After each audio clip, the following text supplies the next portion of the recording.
بسم اللہ الرحمن الرحیم۔ صحیح بخاری حدیث نمبر 18۔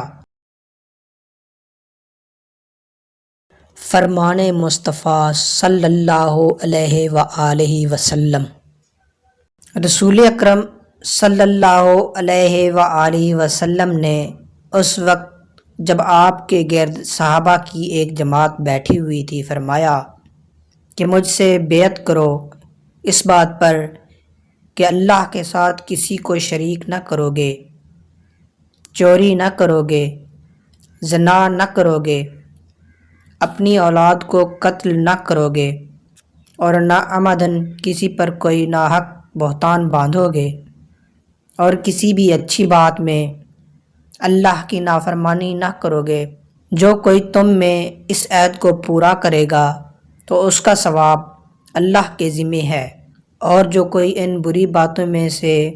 کسی کا ارتکاب کرے اور اسے دنیا میں اسلامی قانون کے تحت سزا دے دی گئی تو یہ سزا اس کے گناہوں کے لیے بدلہ ہو جائے گی، اور جو کوئی ان میں سے کسی بات میں مبتلا ہو گیا اور اللہ نے اس کے گناہ کو چھپا لیا تو پھر اس کا معاملہ اللہ کے حوالے ہے، اگر چاہے معاف کرے اور اگر چاہے سزا دے دے۔ عبادہ کہتے ہیں کہ پھر ہم سب نے ان سب باتوں پر